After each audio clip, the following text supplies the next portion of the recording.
धन्यवाद सभापति महोदय। बहुत शानदार।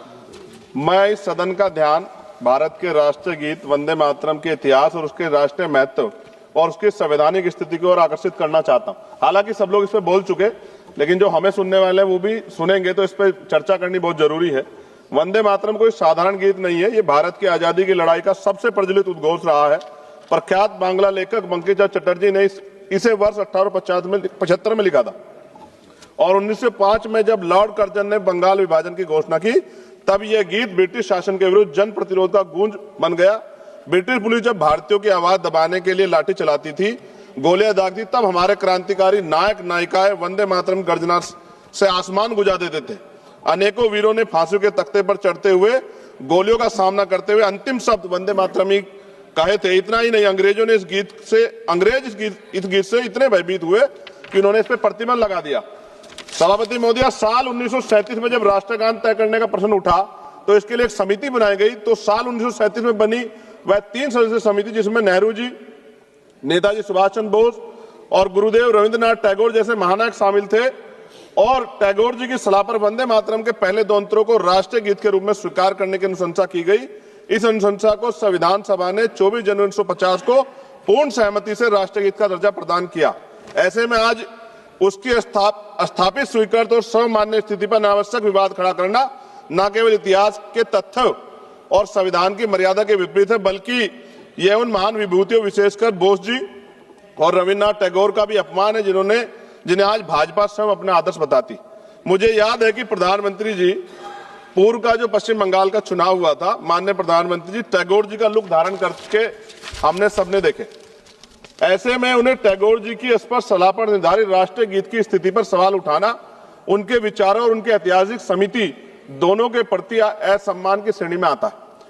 माननीय सभापति जी, 24 जनवरी 1950 को संविधान सभा द्वारा राष्ट्रीय गीत घोषित किए जाने के बावजूद यह भी सत्य है कि संविधान में अनुच्छेद 51A के तहत राष्ट्रगान जन गण मन का सम्मान करना अनिवार्य है, जबकि वंदे मातरम के लिए कोई संवैधानिक बाध्यता नहीं बनाई गई। इसलिए वंदे मातरम का सम्मान हमारे नैतिक कर्तव्य है, लेकिन किसी भी नागरिक पे इसे अनिवार्य करना संविधान की भावना के अनुरूप नहीं। और हम संविधान को मानने वाले लोग हैं।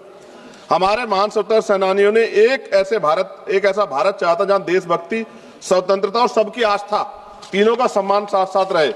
वंदे मातरम इस देश की आत्मा में बसता है, परंतु देशभक्ति को किसी एक नारे, एक गीत या एक प्रतीक तक सीमित करना भी उचित नहीं। हमारा भारत संविधान, विविधता और स्वतंत्रता पर विश्वास करने वाला है। इसी संदर्भ में मैं संविधान निर्माता परम पूज्य डॉक्टर बाबा साहब अम्बेडकर की एक अमर पंक्ति कोट करना चाहता हूं, जिसमें उन्होंने कहा, राष्ट्र व्यक्ति से बनते, मिट्टी से नहीं बनते।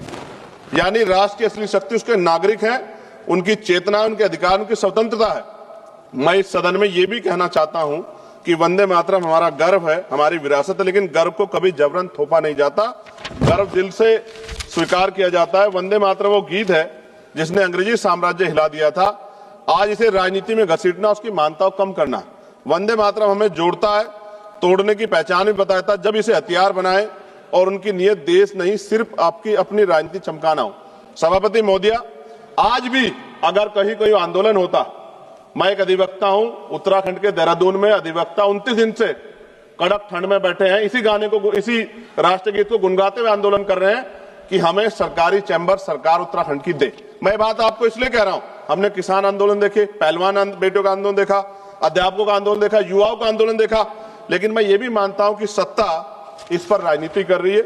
और अंत में सभापति महोदय, वंदे मातरम है दिल की धड़कन, इसे लड़ाई की दीवार मत बनाओ, इसे लड़ाई की दीवार ना बनाओ, मां के नाम पर नफरत की राजनीति का बाजार ना सजाओ।